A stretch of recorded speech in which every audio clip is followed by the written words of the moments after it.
The Samsung Galaxy S24 is a great choice for Android fans with exceptional battery life, top-notch performance, and a sleek design that can stand up to some abuse. It's got almost enough features to be called ultra, instead packed into a smaller phone that's easy to pocket and use one-handed. It has all the new Galaxy AI and Google Circle to search features, as well as Samsung's aging and overcomplicated software. The cameras aren't as great as some competitors in this range, but it has more zoom than the iPhone 15, and Samsung gives you plenty of cool shooting modes to make your pics look great.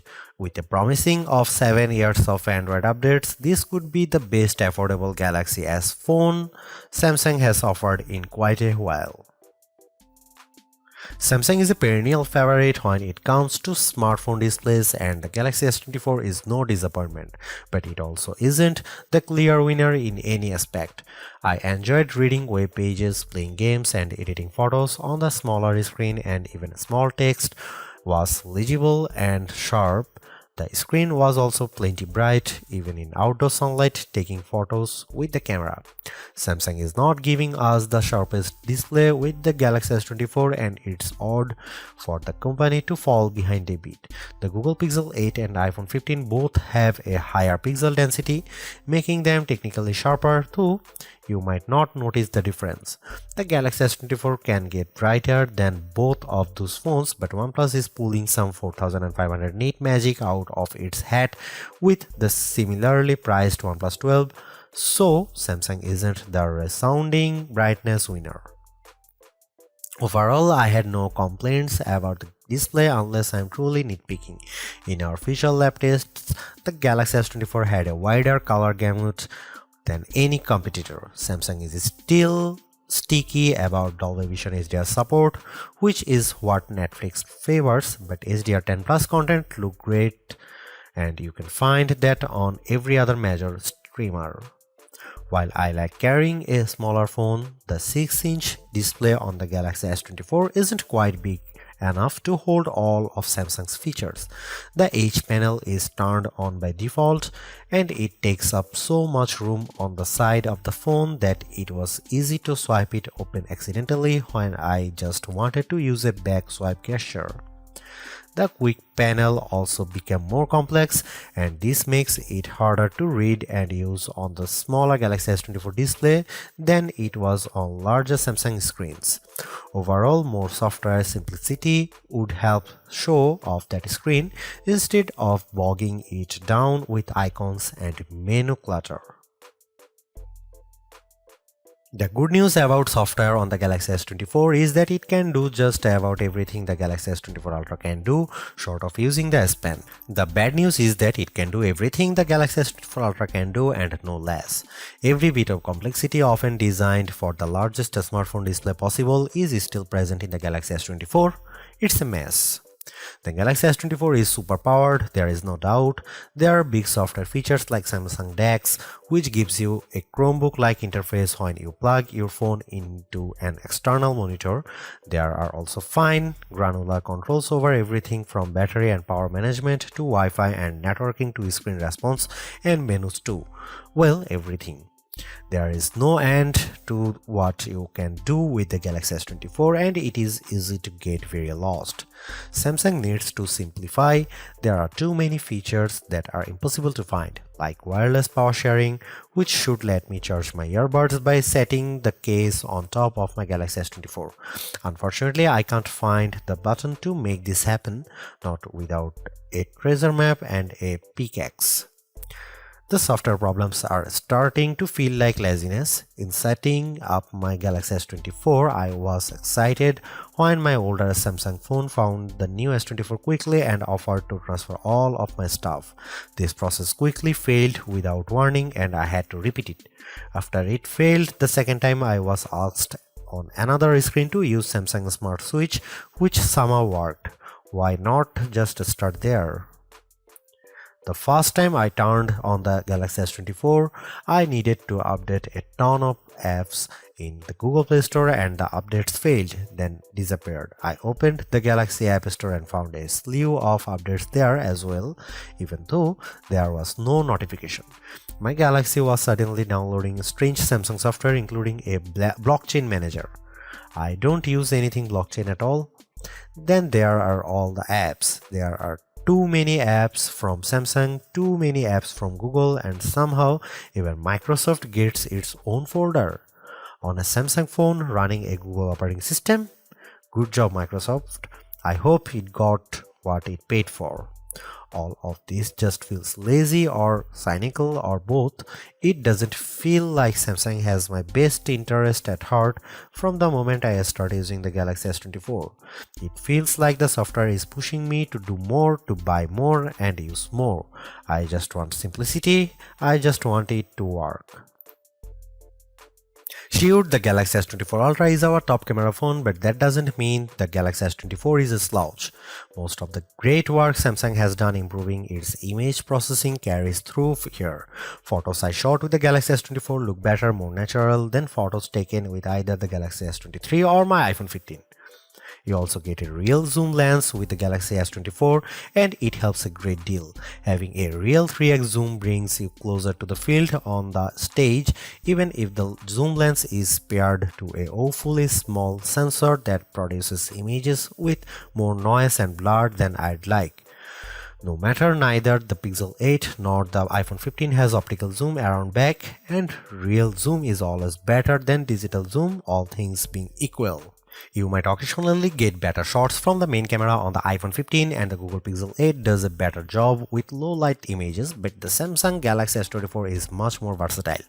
I actually find Samsung's different camera modes like the food mode or the dual camera video recording mode to be fun and useful. My baked goods look detectable when I shoot them with the Galaxy and the dual cameras video is great for reaction shots with my kiddo. Samsung also brings a bunch of AI tricks into the camera both in the camera app and Samsung's image gallery. I wish there weren't two photo apps including Google Photos, but here we are. Unlike the Pixel which gives you AI editing in Google Photos, Samsung keeps its Magic Editor software in the gallery. With Magic Editor, you can resize an object in your photo and move it around. You can erase the background entirely and replace it with something new. The phone will use AI to figure out what's happening in the foreground and match the new background appropriately. There is also a tool that adds more background to an image if you rotate it and end up with blank space. In practice, these are surprisingly useful. I like erasing spectators in the way when I am trying to see my kid on the field. The generative AI did a nice job without a heavy hand and the results usually looked natural enough. I hope Samsung doesn't go too much further into creating fake imagery, but the Galaxy S24 will affix a watermark to images that have been edited using AI. Here you can see some camera samples.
Don't let the smaller size of the Galaxy S24 fool you. Samsung has given this phone the same powerful Snapdragon 8 Gen 3 for Galaxy processor found in the Galaxy S24 Ultra. It's even overclocked a bit compared to the same processor in competitors' phones like the OnePlus 12, so it will outperform any other Android you will find and any iPhone 15 that isn't a Pro model. What can you do with that performance? You can play games like Call of Duty Mobile at the highest settings and still hit 60 FPS. You can run Adobe Lightroom and watch your photo edits happens in real time as you move the sliders. You can run Samsung DeX and open multiple windows on your monitor simultaneously. There's a ton of power packed into this phone. The only time I saw a real delay was when I used the new Google and Galaxy AI features.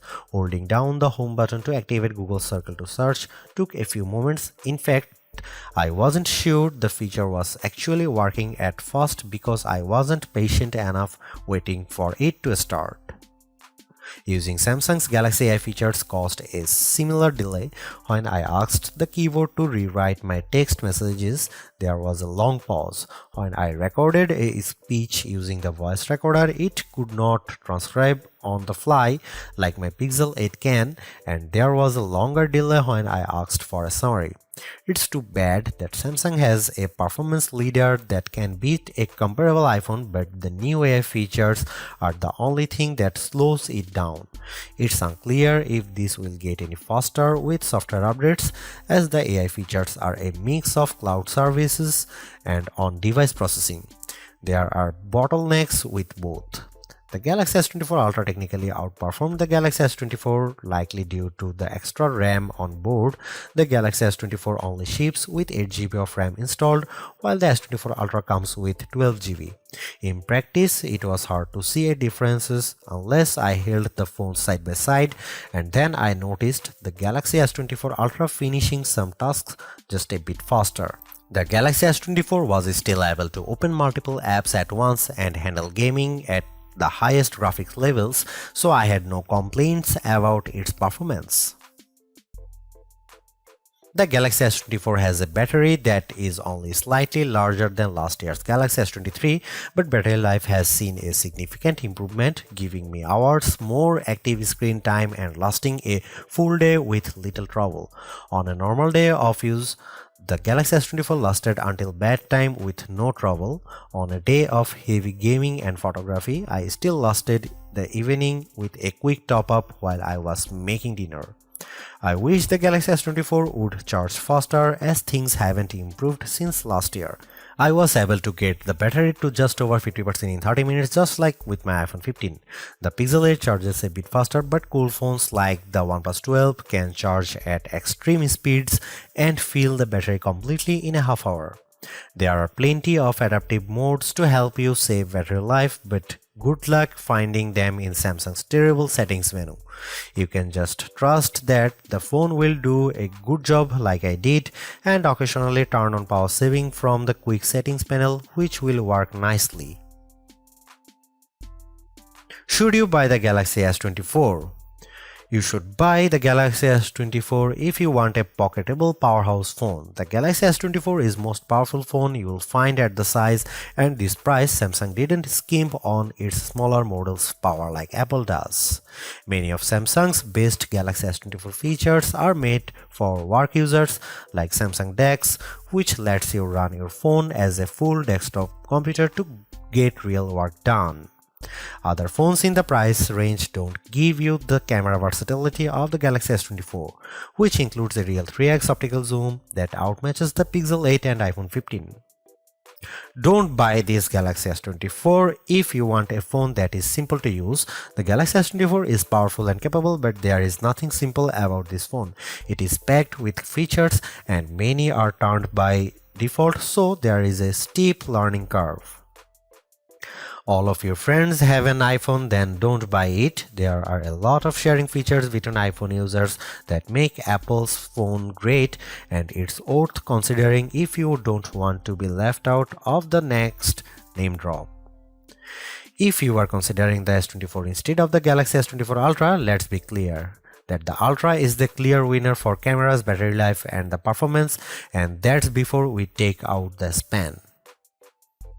Even though the Galaxy S24 is the baby of the S24 lineup, it is still packed with power. If the larger sizes of the S24 Plus and S24 Ultra don't appeal to you, but you don't want to miss out on the latest and greatest that Samsung has to offer, then the S24 is still a good buy. Galaxy AI is one of the big selling points of the entire lineup, and though I wouldn't quite say it's the reason to upgrade, some of the AI features do come in handy. I am mostly referring to Circle to Search and the generative photo editing tools, but the live translate and interpreter features will also be handy in a specific situation. And while the camera hardware hasn't changed, the software behind the image processing has definitely been fine-tuned. It's better now, in my opinion, with less burned into your retinas, vividness, and more realistic hues. There is also a lot to like about the new Snapdragon 8 Gen 3 for Galaxy chip, especially power efficiency. Even though the S24 only has a 4000 mAh cell, it has great battery life, all things considered. Plus, the performance with Android 14 and One UI 6.1 is fast, snappy, and responsive enough for pretty much anything you throw at it. If you are due for an upgrade this year, the Galaxy S24 is a good phone on your shopping list. It's not a must-have upgrade if you already have a Galaxy S23, but if you are upgrading from an older model, there is a lot to like here. Thanks for watching, see you in the next one.